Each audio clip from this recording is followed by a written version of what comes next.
Sorry guys, I'm making a third video because I don't know how to do the flips. I'm here, we flipped. Continuing with the story, I was at the mall. During this time I wasn't going out a lot, and so we made a plan. Me and let's just call him Mr. M and Mr. S. And so all three of us decided we were going to hang out. They asked me if I wanted to go to the mall, and during this time I said no. And this is, as I said, during the whole time where I wasn't going out, doing a lot of things. So I think they kind of assumed, oh, it's okay, we'll push him, right? We'll kind of force him to go. This is something, as I mentioned earlier in my video, it can be helpful with like family, as they've pushed you and they, like, in a way you feel kind of guilty, and there's also so much love with the family, they kind of force you to do it, and you're like, okay, and you end up with an exposure. I'm not saying that's a bad thing. There's definitely a more systematic way of doing exposures rather than just ad hoc whenever your family members feel like pushing you.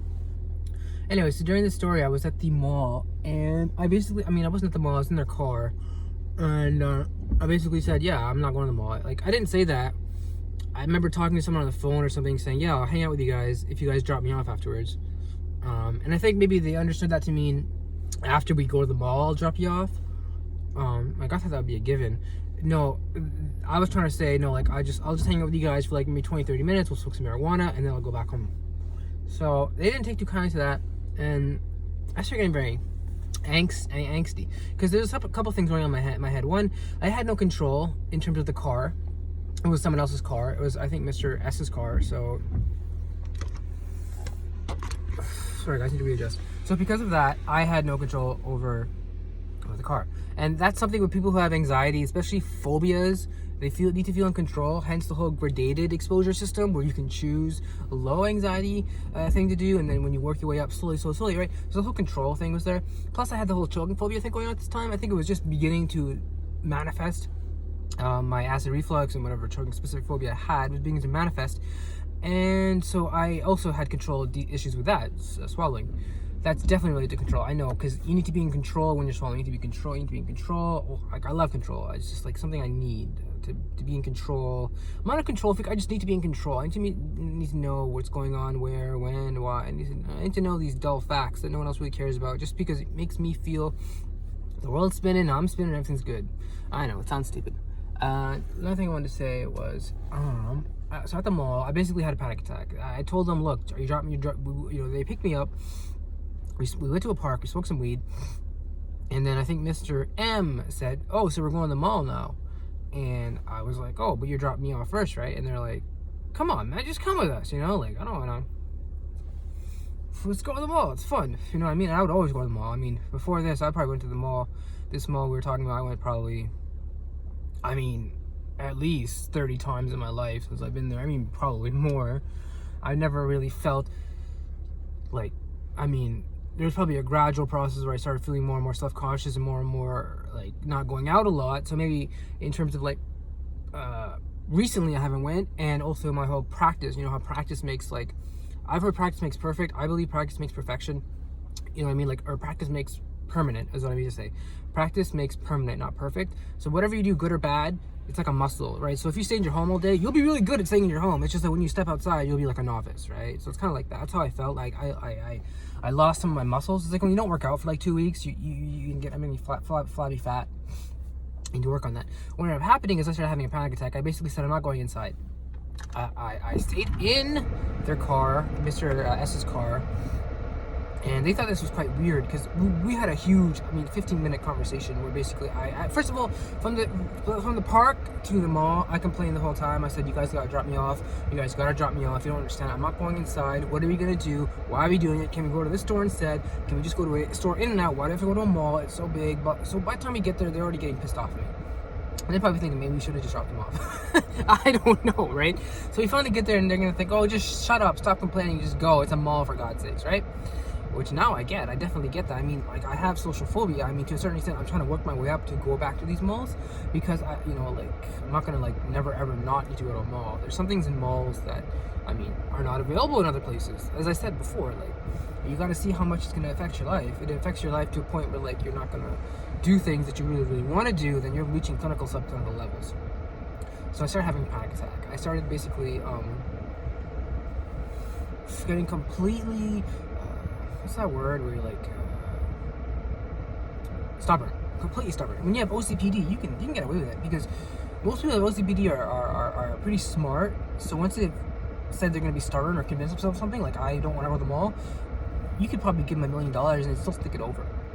I'm serious. They'd still think it over. So, and that's not a good or bad thing. That's just a personality trait people have. It's a personality style, you could say. I hope we're on the right page of that. So, to wind up the story, they basically said, screw you, we're going inside. But you can't stay. I mean, they basically said, screw you. They basically said, we don't understand why you're not going inside. We explained to you everything what we're going to do. We're going to go inside. We're going to look at one of our friends who, wants to play with a guitar. We're going to go into the music shop. Maybe buy a guitar. Maybe look at a guitar. Spend some time on the drums. Walk around a little more. We got a coffee and leave. And I was just like, okay. And they told me all of this. They tried to make me feel as comfortable as possible. It just, because I was so entrenched in my position and I was so stubborn, I wouldn't even flinch an inch, really. And I think Saran wrap was definitely something that I had in my pocket at the time, and I was holding on to and thinking, this is gonna relax me, because I know that people who have something that they hold on to, like a stress ball or something, relaxes them. So moving on. Eventually, what happened was they left, and I stood outside Mr. S's car for about 30 minutes playing computer games on my phone. This is back in the day when the phones were not very advanced, so you only had crappy games like Snake and stuff. There were no LED touchscreen thingies. So it was very long, 30 minutes. And then they came back. They didn't really, they basically, I don't, what I observed is they came inside and Mr. M said to Mr. S, oh, he's still here? Perhaps assuming I was going to leave because there's a bus stop nearby. Maybe I could have just, I mean, I didn't really know what to do. I was more in a freeze mode. There's fight, flight, and freeze. When I was younger, we were only taught two, fight or flight, right? If you're faced with danger, you're going to either fight or you're going to make yourself look big. A human being, what they do is probably get a gun or something, right? Or call the cops. There's flight, right? Which is you run away, obviously. You get in your, whatever fear, you get away from it for yourself, that's right. And there's freeze, which is not really talked about, which is definitely with mental disorders more common. It can be common in physical disorders. It's when you don't know, it's when when the cops say freeze, they want you to get into that mode where you can't do anything, where you can't fight and you can't flight. You can't run away, so you're in this hands up, right? I don't know what to do. So that happens internally in the brain of a person who has anxiety, or people who deal with anxiety, people who have anxiety on a regular basis. I'm going to use the words phobia and specific phobias more than anxiety. I just don't like the word anxiety. I've used it too much. I've heard it too much from too many different people saying this is anxiety, this is stuff. I just think it's used too much. So I'm going to use phobia, specific phobias. So that's how I dealt with my specific phobia, choking phobia, and my also social phobia at that time. Basically avoided it, right? I fought it at first. I said, you guys aren't taking me. Then they assumed I was going to flight, as in I was going to go to the bus stop nearby and take the bus home. Instead, what I did was I froze. I basically just said, okay, arrest me, basically. And I basically got out of the car and just stayed there until, help arrived. And that's why I applaud this person a lot in the video. How he went to a Walmart, stayed there, went up to the second floor, stayed there, right? It looked like for a good 20 minutes, right? That is huge progress, man. Huge progress. And I'm so proud of him. I don't know if that was one of his first videos or early videos. I kind of just randomly pick videos on YouTube that I see that just look good. Oh, okay, this guy knows what he's talking about. And I try to, I apologize for the beginning of the videos. It was just too much it was like talking to it was like someone studying for a university test on psychology, and it was really boring. I mean, why would that be interesting to anyone? Except the people who are studying for the test. I don't like giving lectures that way, even though I think they are the most efficient way. I just don't think they're the most catchy way. You got to get people interested. I want this to reach a lot of people. I don't want to just have 5 or 6 people, reach, or even just I don't want 0 people to reach this. I want at least one person to be all right, I understand where he's coming from. I think we all feel that to a certain extent. So I chose rice today. Usually how, if you look at my videos, it's like always like chicken nuggets or like eggs, French fries. It's all very greasy or very hard on the stomach. And I realized if you do that over a long period of time, you're gonna get stomach pain. I mean, with my stomach, I have acid reflux. I just have this thing. I don't know why. I think the doctor said it was because of a presence of helopylobacteria. If you look into GERD or gastroesophageal reflux disease, you'll learn about helopylobacterial bacteria. So the bacteria that lives in your gut, and if there's too much, I guess it causes acid reflux. So you take a pill to stop your stomach from producing so much acid so you can get back to normal. It's just that when you eat things that have heavy oil in them, it puts more pressure on your stomach, and next thing you know, you start feeling nauseous, you have a dull pain, and that's the worst. When you have a dull pain, because in the dull pain, you start getting sweaty, you start getting tired, and you start getting nauseous, and you even vomit, you can't work. It really is bad. When I was younger, I could deal with it, Nowadays, though, my body's, I don't know what it is, it's breaking down. Like, I'm 33 now. My birthday was like just 3 or 4 days ago, so I'm 33 now, and I gotta start taking care of my health. And one of those things I gotta start doing is eating like fresh foods, or at least like rice, food that has color in it. I've heard it's very good. Rice, I think, is a very good thing. Maybe hard-boiled eggs would be something nice to get into, even though they're bad on the heart. So I don't know, some sort of rice. I want to exercise too. I wanted to walk yesterday, and that's one of the things I just didn't do. I just couldn't. You guys remember my video yesterday? I was like, all right, let's do it. I'm gonna make a great video. I'm gonna have a great day today. I didn't do much, to be honest. I did go to work. I worked for maybe like an hour. I mean, by going to work, I mean like I wasn't scheduled. I thought I was scheduled, so I thought I'm gonna have a great day. And then I look at my schedule, and I was off that day. So I actually just picked up a quick shift, just because I wanted to I was kind of getting bored. Really, it was like 3 or 4 days since I've actually gone out, and I was actually feeling bored, staying home and just playing video games all day. I mean, there's only so much GTA 5. Like, GTA 5 is a fun game. I really like Gears of War 4. Gears 4 is really fun. I know Gears 5 is out. I played Gears 1. I've only played like a little bit of it, like only like maybe 15-20 minutes of it, and I really liked it on the PC. So then when someone really close to me gave me an Xbox One, I thought, yeah, this is a good idea to get like they have it's called the Game Pass or something, where like you pay $15 a month, or no, like $13 a month, and you get like all these games. You get like Xbox 360 games and a whole list of Xbox One games that come out every month, different games. The Witcher 3 is coming out. They have like games like Sea of Thieves, Borderlands, Metal Gear, Star Wars, all the games everyone likes.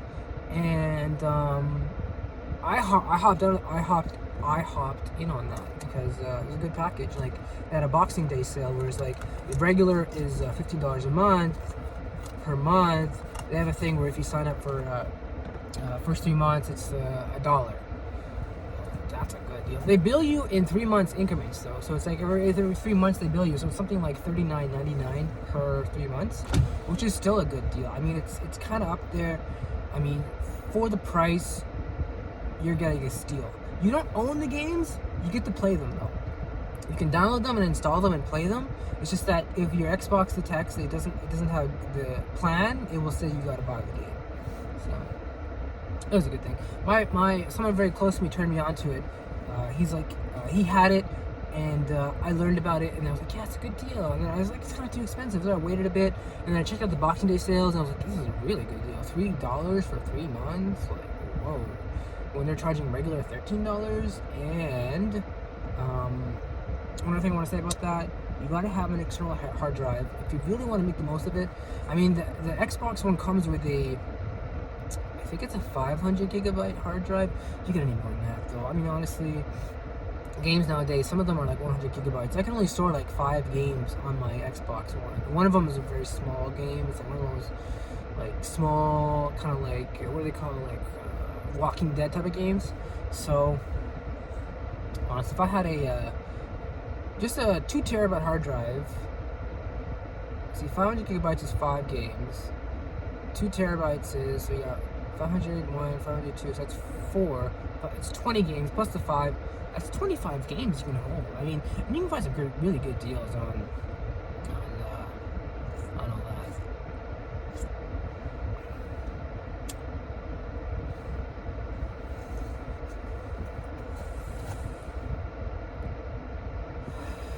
Alright,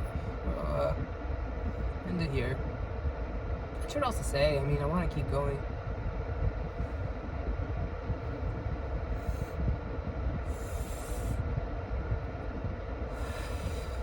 I'm actually just gonna hug my dad real quick, and then come back.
Alright, well that hug turned into more of an argument. I apologize for how long I was out, probably like 3-4 minutes. Just to recap where we were, I very, very, very much appreciate where this guy was coming from. I mean, facing his phobia of crowded spaces, being in people, going out, very important. I mean, it takes a lot of something, a lot of chutzpah, a lot of, how do I explain that to someone? We all have words for it. How do I explain it? Like, how do I explain this to you guys? This idea, balls. It takes a lot of balls, even for women. So I explain the same thing. It takes a lot of ovaries. It really does, to do something that your entire being is telling you not to do. To do something that you know will lead to your death or a medical emergency. And Lord only knows what was going on in his head at that time. And the very fact that he stayed with it and not left is how his brain gets rethought into thinking, don't be scared, don't be phobic around these things. That's the primary impetus of exposure therapy. I mean, I think I've beaten it as much as I can in terms of what is exposure therapy, without getting to without getting too much into this face your fears, positivity, kind of like you can conquer everything type of deal. Because,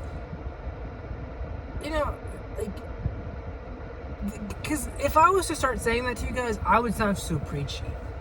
I know I would. I get into this like, oh man, today I had like the greatest day. I started out great, did a little yoga, and then started doing all my muscle flexes. Next thing I do, I got my carbs in, and it's just like, that's not how I talk. I have failures, huge failures in my life that I'm perhaps never gonna end up really like getting over, and it's gonna prevent me from doing things I'm gonna want to do. I'm beginning to realize the world is like gray. There is no absolute good and absolute bad. There is no absolute truth and absolute falsehood. There is no absolute good people and absolute bad people. There's no absolutes in the world. I mean, and I still believe in God, because I believe God doesn't, exist in the world. I mean, I don't believe that God exists somewhere in the world. I mean, God knows everything, and God created the world, and God is Lord of the world. When people say things like God is everywhere, or He's in me, no. God says in the Quran, the heavens cannot contain Him, right? The heavens cannot encompass Him, yet He encompasses everything, right? So there's nothing that can, you can't say God is localized in a place. So that's what I mean when I say I don't believe in any absolute good and absolute evil, because that would assume that absolute good represented by God, I would assume, would be somewhere in this world, right? And what I mean this world is, the whole universe and everything we can actually see, right?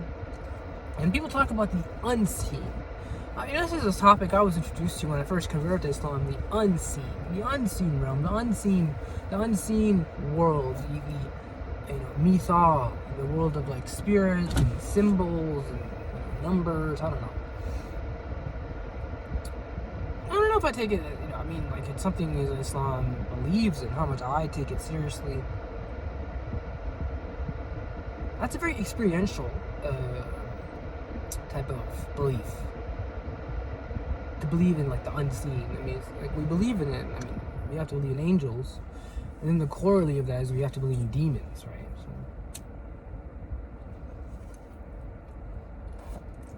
Alright, so I've talked a lot. I want to make more psychology videos.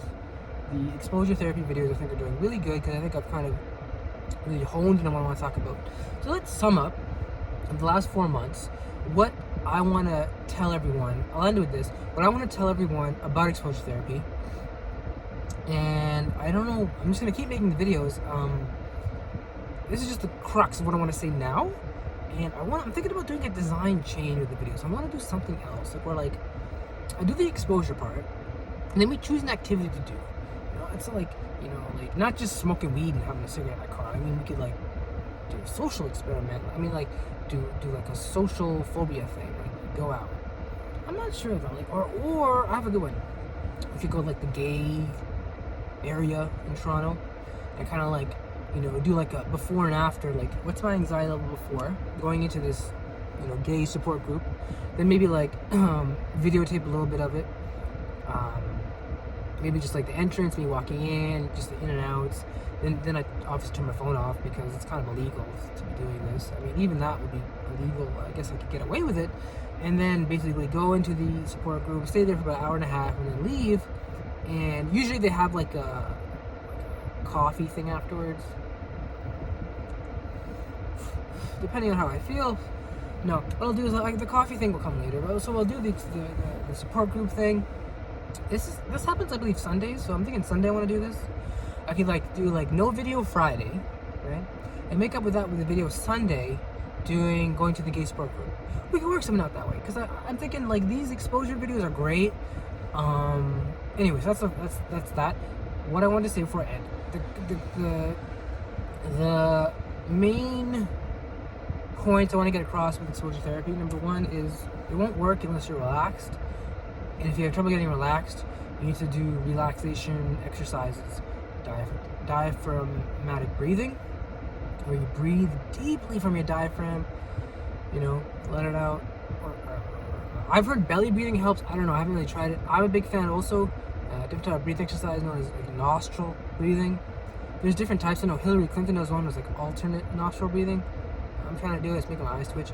Then there's like nostril breathing, where it's just deep breathing nostril breathing, where you just allow. I'm a big fan of this. So you allow the air to go right up to your nose, enter your mouth, enter your inner part here, and then it slowly opens up the throat here. If you work on it for a long period, if you do about 45 minutes, it's an amazing way to calm yourself.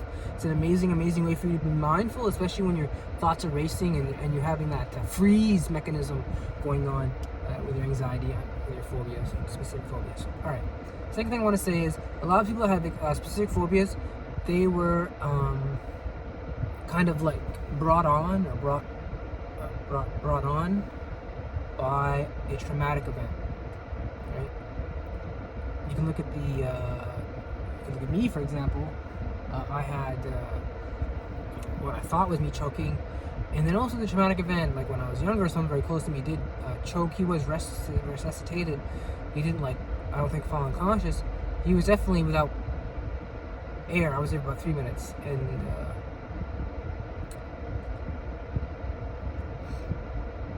so that's a trauma I had to deal with when I was very young, maybe like 13 or 12, 11.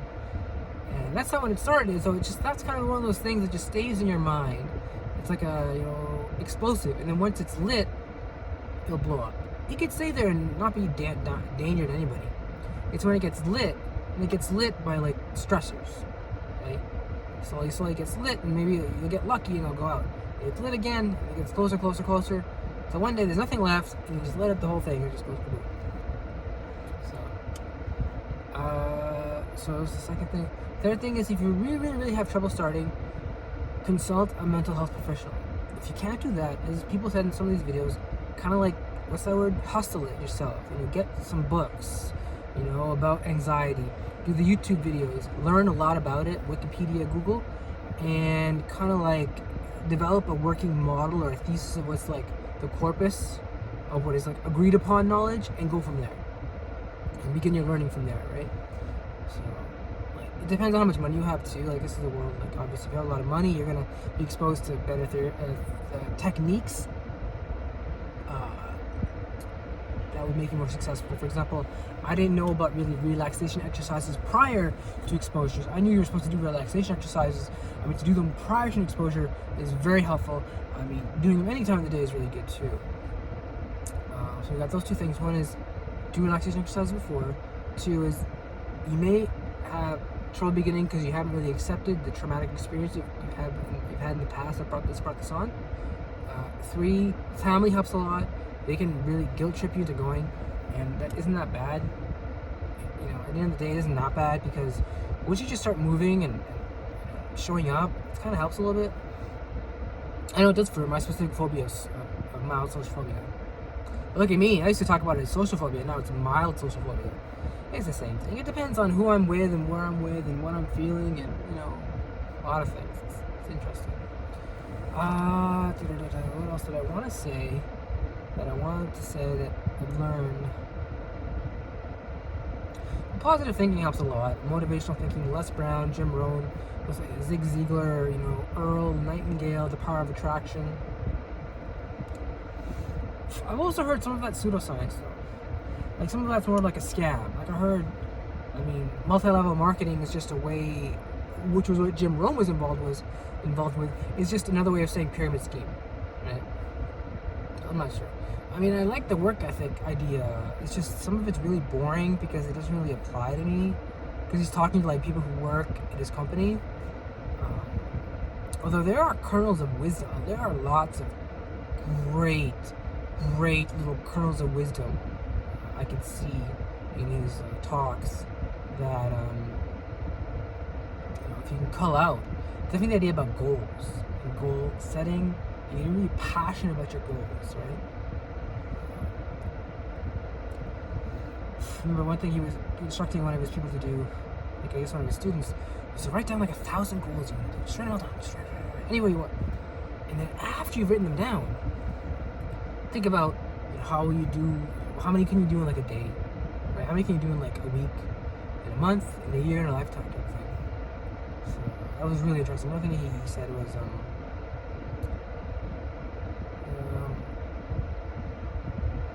well, he also said something else, which was, now what I wanted to say, it's coming to me now, I'm learning about it, remembering it, I had this written down on my board. It's the major key to your better life is you. He has this phrase, nothing will change, nothing changes unless you change, right? Like nothing's going to change unless you change. He gave a story, okay? It was a very interesting story. I never really got into it now. The story of, maybe I did. He was at a conference with a bunch of, oil executives. And they asked him, Mr. Rohn, how do you think the next 8 years is gonna be? Because you know business,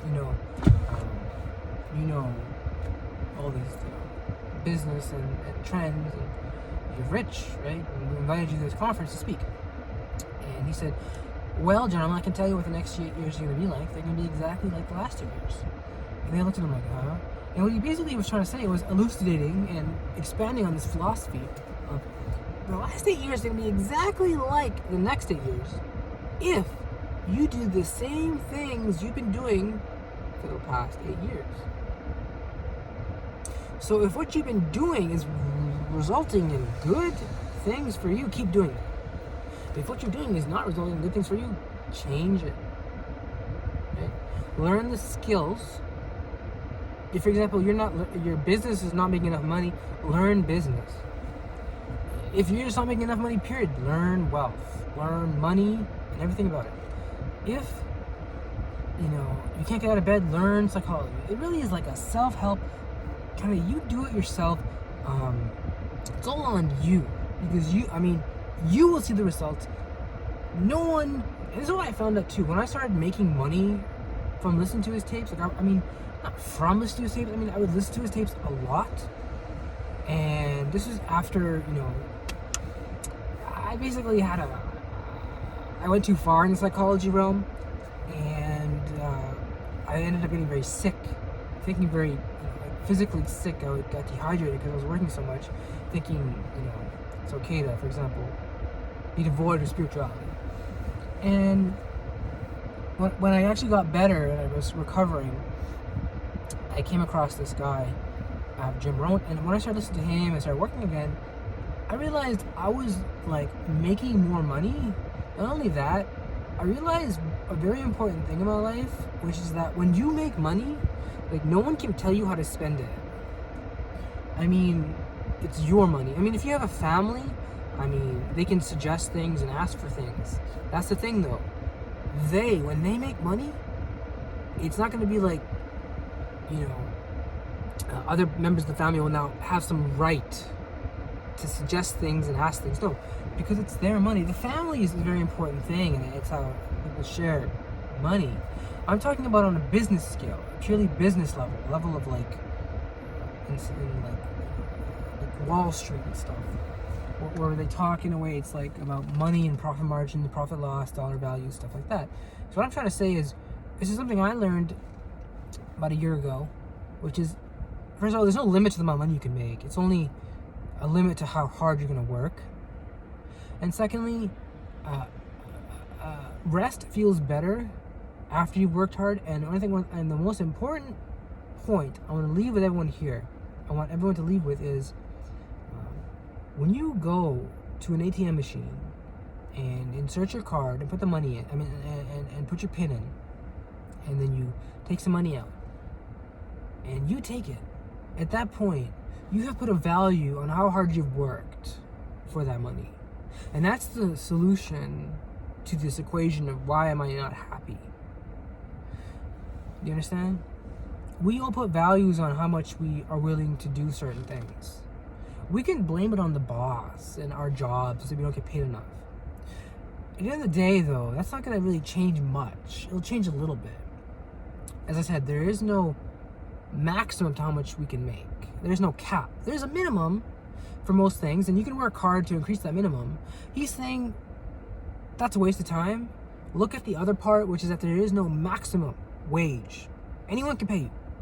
So the more you work hard and do the daily disciplines every day, and go to work every day, the more you will value simply walking into a bank, inserting your card, and pressing the code. That is a value that you could put. You could be your own boss on that, because you're doing that. No one's gonna. You could ask your friend to do that. It's kind of like you gotta ask them, and you gotta tell them your PIN, and you gotta trust them. You gotta get the receipt. It's just, it wouldn't be. Do it yourself, right? And since you have to do it yourself, you also get the reward yourself. And now you can increase the value of that reward. For most people, it's whatever they feel like. It's whatever my boss says. However much I feel like working. Increase that. It really is that simple. That's what he's saying. He's like, increase it. If you're saying you can only work 30 hours or 40 hours a week, increase it to 50. You're almost there, and it will lead to more. Because once you get to 50, like what's stopping you from doing 20? The fact that you don't want to do 20. So make 60 your new 20. Be like, I don't want to do 60. I want to do 80. Or just do 20 really focused hours. You know what I mean? Where you're working all the time, and then you can have like a break for like, a day or two. You know what I mean? That's how you got to look at it. You got to look at it like the money that you get paid for doing something is not value as much as the hard work you put into it. And it may end up with you not, for example, making as much as you think you're worth for a couple weeks or months or even years or decades. Eventually, though, your big break will come because people will see that you work hard. That's like a minimum everyone wants to see, that you work hard. How much you work hard, that's all about dollar value. It really is at that point. When you start getting to these, daily disciplines, as he calls them, like working hard, getting up every day, putting it all, right, working on your goals, listening to tapes and stuff like that. That is a value that he's saying is much more valuable than even your job and what you're working with. He said you should work more on yourself than you do your job, right? You should work more on yourself than you do on your job. Your job should be secondary to what you want to become, right? Because if you see most of the high talented people in the world, they work on themselves simultaneously, if not even more than they do on their job. You see a lot of rich people, you don't see them working a lot, right? They are working. It's all in here. They're working on themselves and how to, sell themselves, look better, and work smarter. So this is the basic what I wanted to say about self-help. So again, those are very important things I wanted to leave you guys with. Under here, and so I went from a 10 to a 10. And I was eating rice, chicken rice with like a chicken korma sauce. Alright, guys, and stay with it.